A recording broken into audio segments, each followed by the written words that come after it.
Tu as sans doute déjà vécu cette situation dans ta vie où, tu rencontres quelqu'un, ça se passe bien, voire même tu te dis: «Tiens, il y a sans doute quelque chose de sympa à construire ensemble» et soudain, il y a comme un clic qui se passe et ça dégringole. D'un côté, il y en a un de vous 2 qui s'emballe, qui a besoin de beaucoup, que ça avance vite et où, ça ouais, il y a comme une forme d'emballement. Et ou de l'autre côté, au contraire, va y avoir une forme de retrait, de: «Ouh là, ça va vite pour moi, je pense que je vais pas être capable de répondre aux attentes» et avec une forme de repli. Et avec cette espèce de dynamique qui s'instaure, ça peut aller assez rapidement et c'est tellement intense en fait que finalement ça peut même complètement, couper la relation parce que en fait c'est pas vivable de rester dans cette, intensité, là, à ce moment-là. Ça peut être assez frustrant, assez douloureux de traverser ce type de situation et si aujourd'hui ça t'arrive et que tu te sens démuni par rapport à ça, je voudrais te partager, quelques clés de lecture pour te permettre justement de savoir comment aborder les choses, comment éviter que ça se reproduise et voilà, pour que le meilleur soit à venir. Donc pour rappel, moi c'est Morgane Henry, je suis coach relationnel spécialisée dans l'accompagnement de couples en crise et donc aujourd'hui nous allons creuser ce sujet ensemble. Donc ce phénomène, dans notre jargon, de thérapeute, ça, fait référence à 2 types de profils que l'on va qualifier de profils anxieux et de profils évitants, qui vont, être un peu aux 2 extrémités et au milieu, on va avoir le profil sécure. Hem, le fameux profil anxieux, ça va être celui qui va avoir beaucoup besoin de réassurance, de, trouver de la sécurité à l'extérieur et donc d'avoir besoin d'envoyer des messages souvent, d'avoir des preuves, qui va beaucoup analyser, les signes et cetera. Hem et voilà et qui va avoir justement, cette tendance à l'empressement, dans la relation. À l'inverse, le profil évitant, ça va plutôt être le profil qui, va associer, les émotions à du danger. Hem et donc cette fois, dès qu'il va y avoir un petit peu trop d'intimité, de proximité ou de rapidité dans la connexion émotionnelle, wouh! Ça va avoir tendance effectivement à, provoquer de la fuite, hem à provoquer de l'inconfort et justement à se dire, «En fait, je suis pas capable de vivre tout ça». Heu, voilà un petit peu pour te donner, les 2 2 grands types de profils et la vie étant bien faite, ça peut avoir tendance effectivement à s'attirer et donc si vous ne connaissez pas le mode d'emploi chacun de votre profil et de celui de l'autre, ça peut être compliqué effectivement de, jouer une musique, harmonieuse ensemble parce que, vous avez des façons d'obtenir de la sécurité dans la relation qui sont à l'opposé et qui vont activer tout ce qui vous met dans l'inconfort. C'est pas un problème en soi, simplement c'est un problème si effectivement on ne comprend pas comment ça fonctionne. Hem, donc si tu te reconnais un petit peu dans le profil, anxieux, à savoir justement celui qui a besoin de beaucoup d'être rassuré, qui a beaucoup potentiellement besoin de messages, et de, c'est ça, de chaque fois, avoir de la réassurance dans la preuve d'amour. Si c'est ton cas, la priorité, j'ai envie de te dire, c'est de comprendre que la sécurité, elle va jamais venir de l'extérieur. Et que si tu l'attends de l'extérieur, tu vas continuer à faire des montagnes russes, en haut, en bas et ça va être vraiment inconfortable pour toi. Hem et donc la question et puis ça c'est vrai pour les 2 profils, ça va vraiment être, d'avoir un vrai cheminement par rapport à ton rapport aux émotions.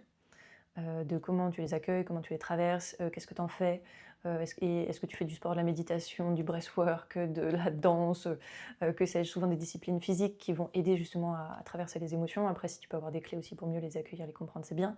Mais déjà, si tu peux juste les vivre et justement avoir un peu des outils tampons qui te permettent de, quand tu ressens quelque chose, de pas tout de suite écrire, de pas tout de suite être, en demande, en attente, mais d'abord traverser ce que tu ressens vloup, vloup, vloup et après, effectivement, pouvoir écrire, depuis une posture plus stable.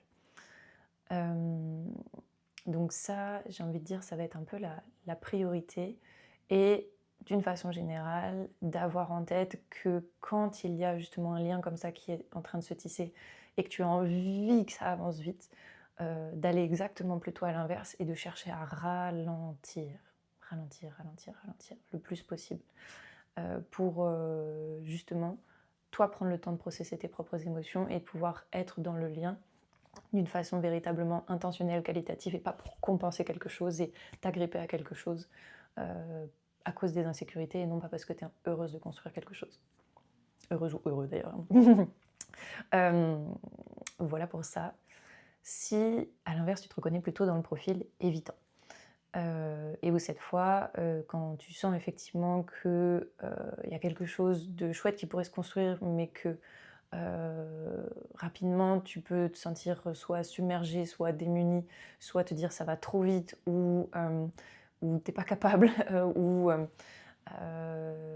justement tu sens le mécanisme de fuite qui est en train de s'activer en toi et où tu as plutôt envie de lâcher l'affaire et te dire c'est trop pour moi, je mets un point à la ligne. À ce moment-là, c'est un peu les mêmes sujets, toujours la même chose.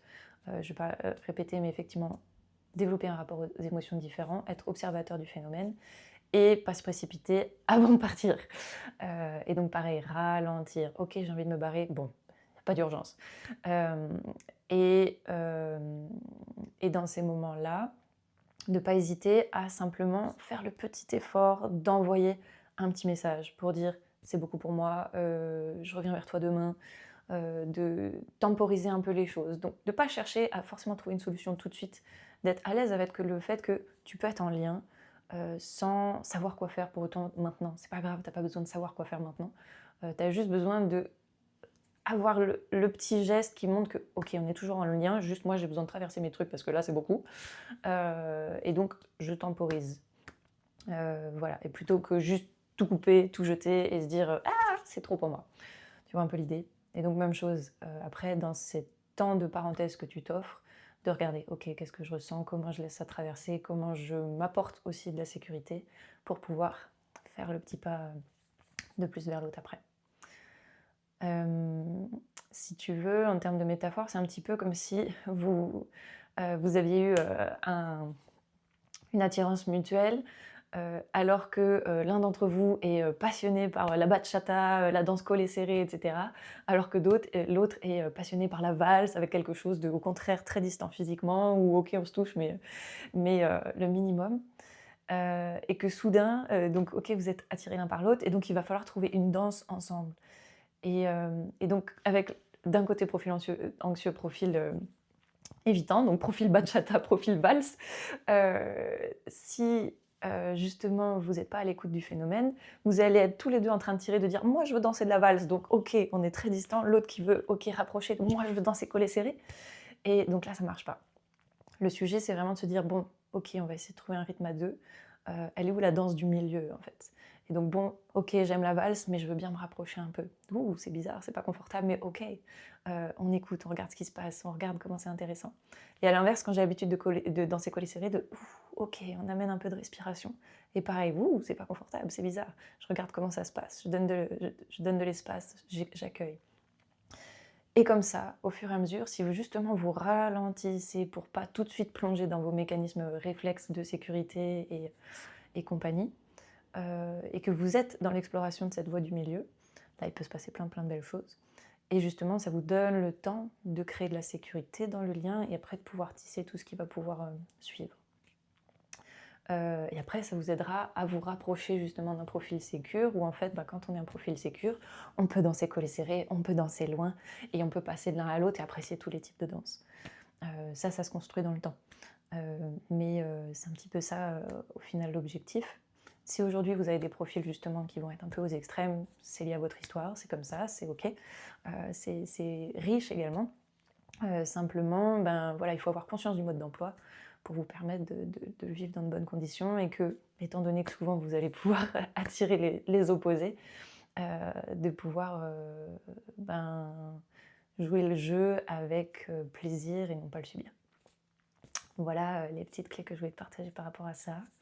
J'espère de tout cœur que ça t'éclaire et que ça te permettra d'aborder tes prochaines rencontres ou tes actuelles rencontres avec un tout autre regard et sans doute plus d'inspiration et de sérénité. Je t'embrasse, je te souhaite le meilleur, je te dis à tout bientôt, ciao.